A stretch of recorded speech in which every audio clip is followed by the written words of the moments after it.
नहमदुहु व नुसल्ली अला रसूलिहिल करीम अम्मा बाद फ़अऊज़ु बिल्लाहि मिनश शैतानिर रजीम बिस्मिल्लाहिर रहमानिर रहीम। अस्सलामु अलैकुम मेरी प्यारी सी यूट्यूब फैमिली। उम्मीद है आप सब ठीक होंगे और सबको मेरी तरफ से बहुत बहुत बहुत ईद मुबारक। तो जनाब, ईद का एक छोटा सा खूबसूरत सा व्लॉग आपके लिए लेके हाजिर हो चुकी हूँ, क्योंकि हमारी ईद जो है ना वो हमारे कुछ अपने हमसे दूर होते हैं और साथ साथ हम लोग जो है ना ज़ाहिर सेपरेटली रहते हैं, तो थोड़ी सी मुख्तलिफ हो जाती है। यानी हमें अपनी ईद में खुशियों को खुद ही तलाश करना पड़ता है। और जो लोग मेरी फैमिली में रहते हैं तो मैं कहती हूँ वो बहुत ही खुश नसीब लोग होते हैं, चाहे वो अपने ननिहाल में रह रहे हैं, चाहे वो अपने दादिहाल में रह रहे हैं, क्योंकि बंदों के साथ जो है ना मैं कहती हूँ खुशियाँ होती हैं। बहुत कुछ हो, दौलत पैसा सब कुछ आपके पास हो, लेकिन अगर आपके पास अपने नहीं है ना तो मेरे ख्याल से आपकी सारी ही खुशियाँ फीकी हैं, चाहे आप कुछ भी कर लें। तो जनाब, आज का जो व्लॉग है ना उसमें मैं आप लोगों को दिखाऊंगी अपने लास्ट रोज़े की प्रिपरेशन, और साथ आपके साथ शेयर करूंगी किस तरीके से मैंने अपने अपने अजीज़ों के लिए, यानी अपनी मामू खाला, अपने जो नज़दीकी फ्रेंड्स जो हैं हमारे आस पड़ोस, वहाँ इफ्तारी में वक्त वक्त तो भेजती रहती थी। जैसे बनाया तो थोड़ा थोड़ा निकाल के एक एक ट्रे बना के ना एक एक दिन सबके लिए भेजती रही। फिर एक दिन मैंने कहा चले मामू को बहुत अच्छा लगता है बिरयानी ज़र्दा, तो उनके लिए बनाया जाए। तो फिर ख़ास मैंने बिरयानी बनाई, ज़र्दा बनाया, चाट बनाई, बहुत सारी प्रिपरेशंस की। और ये एक छोटी सी क्लिप आप देखें। खुश हुआ था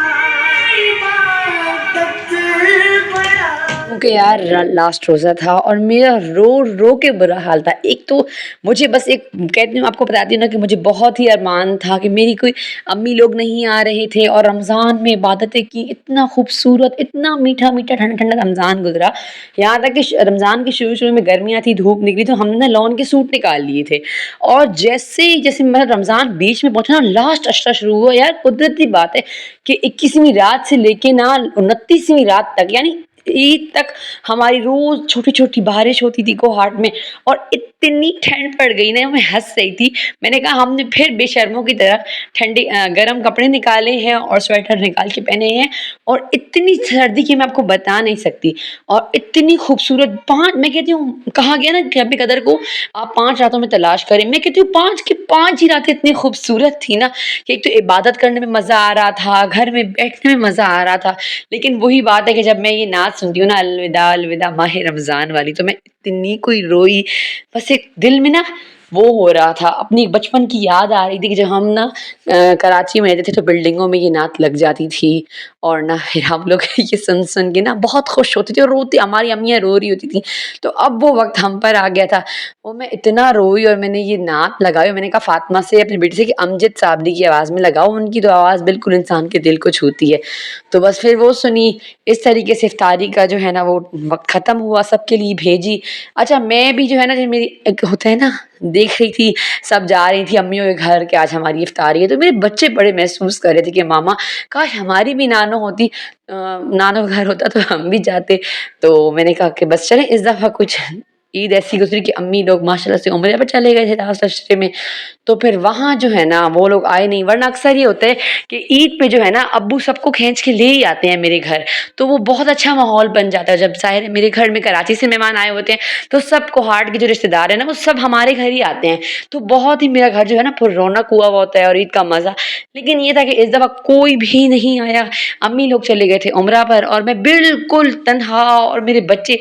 बस फिर मैंने भी क्या किया, मैं उठी ईद के दिन बच्चों को तैयार किया और जो है ना चली गई अपनी सास के घर। अच्छा, ऐसा है ना कि हमारा थोड़ा माहौल जो है ना यहाँ के खैर पख्तूनख्वा का थोड़ा मुख्तलिफ हो जाता है, तो मुझे गलियों में, मोहल्लों में, बाज़ारों में या फिर किसी घर जाके ना वीडियो बनाना या क्लिप शूट करना बिल्कुल अच्छा नहीं लगता।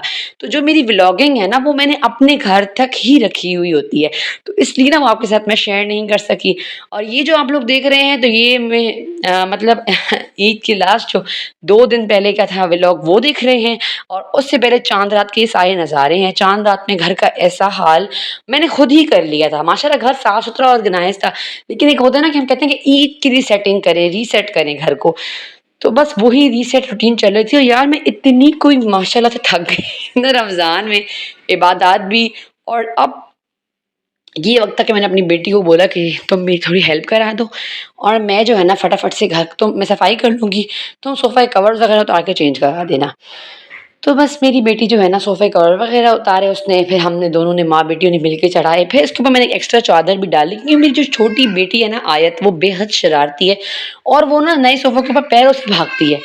बस आधा सर का दर्द यही है कि मैं चीखें मारती रहती हूँ कि प्लीज़ मत भागो। साथ-साथ मैंने बेकिंग की क्योंकि दूसरे दिन ईद थी और कोहाट में ऐसा हाल था ना कि बेकरियाँ बिल्कुल खाली, यानी कि मैंने ब्रेड मँगाई ना बेकरी से तो एक इतनी बेकार ब्रेड एक तो मिल नहीं रही थी और पूरे कोहाट में ना एक ही बेकरी से ब्रेड मिली और वो भी इतनी बेकार कि मेरे सारे के सारे सैंडविच ज़ाया हो गए। तो बस फिर उस गुस्से के साथ और कुछ रोने के साथ, कुछ मायूसी और कुछ खुशी के साथ कि बच्चों की ईद तो है। यार हमारा ऐसा लगता है ना कि वक़्त के साथ-साथ ना वो ईद की खुशी, ईद का मज़ा ख़त्म हो गया है। लेकिन यार वो बच्चों के लिए तो मैं कहती हूँ ईद बच्चों की ख़ास ईद होती है क्योंकि हमारे तो जो दादा-दादी थे, नाना-नानी थे वो हमसे दूर हो गए, माँ-बाप दूर हो गए, तो लगता है ज़िंदगी की हर खुशी दूर हो गई हो। लेकिन ये जो बच्चे हैं ना ये एक बहुत ही खूबसूरत प्यारी खुशी है जो अल्लाह पाक ने हम लोगों को दी है, तो बस उसका भी शुक्र अदा करती हूँ।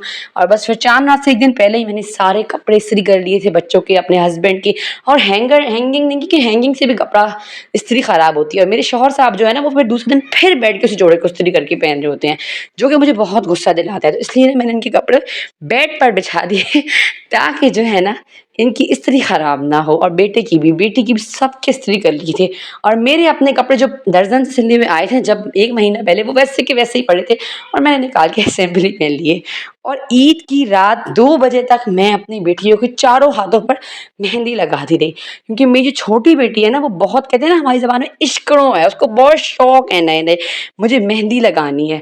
तो फिर मैं भी बैठी इसकी खूबसूरत सा डिज़ाइन निकाला गूगल से, फिर इसको मेहंदी लगाई, फिर नीचे की मेहंदी पे चाँद बनाए, ईद मुबारक लिखा, आयत लिखा, तब जाके जो है ना इनकी ईद प्यारी हुई। तो बस और फिर ये सब किया मैंने, फिर सुबह उठते ही बस सब घर माशाल्लाह से साफ था, शीर कोरमा ही बना हुआ था। यार वो मैं क्लिप्स बिल्कुल नहीं बना पाई क्योंकि आपको बताया ना मैं बहुत थक गई हूँ रमज़ान के साथ, तो बस मैं थोड़ा अपने आप को ना रिलीफ़ देना चाहती हूँ कैमरा से, व्लॉग से और घर के कामों से।